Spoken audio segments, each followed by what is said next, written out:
एक गांव में एक आदमी रहता था। उसके पास रोजगार नहीं था। गांव छोटा था, वहां नौकरी की कोई संभावना नहीं थी।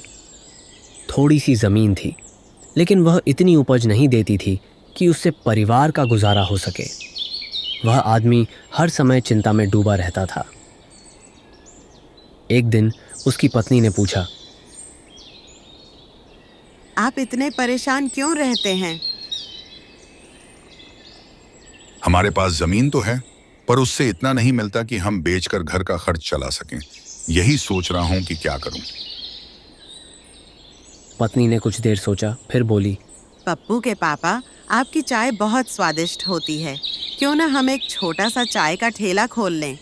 शायद इससे हमें रोजी रोटी मिल सके। पति को बात जच गई। दोनों ने मिलकर चाय का व्यापार शुरू किया। कुछ ही दिनों में उनकी चाय गांव-गांव मशहूर हो गई। आसपास के कस्बों से भी लोग उनकी चाय पीने आने लगे। लेकिन पड़ोसी कुंदन को यह सफलता रास नहीं आई। वह जलने लगा। एक दिन वह सुबह सुबह चाय पीने आया। चारों ओर ग्राहकों की भीड़ थी।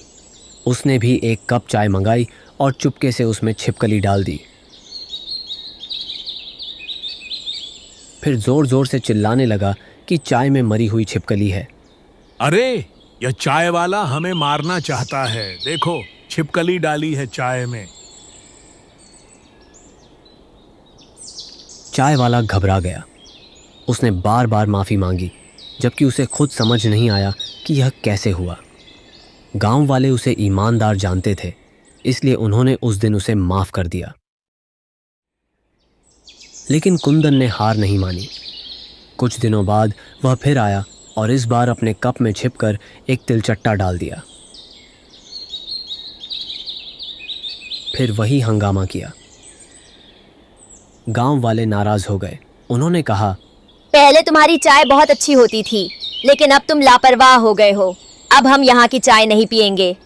यह सुनकर चाय वाला बहुत दुखी हो गया। उसने सारी बात अपनी पत्नी को बताई। पत्नी ने धैर्य से कहा, चिंता मत कीजिए, कल से फिर दुकान खोलिए। यह सब कुंदन की चाल है। कभी ध्यान दिया कि कीड़े मकोड़े हमेशा उसके ही कप में निकलते हैं, किसी और के नहीं।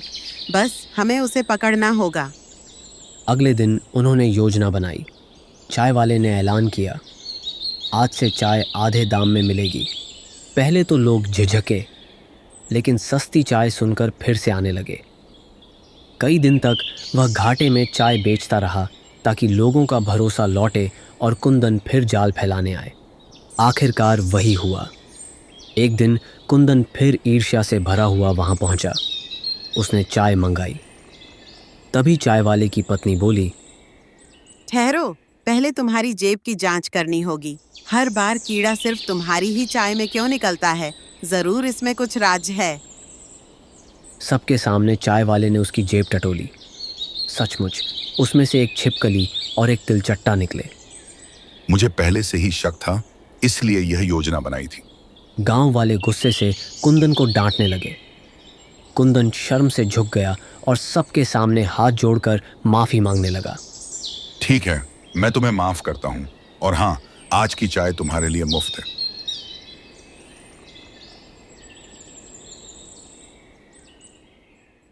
गांव वाले चाय वाले की ईमानदारी से बहुत प्रभावित हुए। धीरे धीरे सब फिर से उसकी दुकान पर आने लगे। दुकान पहले से भी ज़्यादा मशहूर हो गई।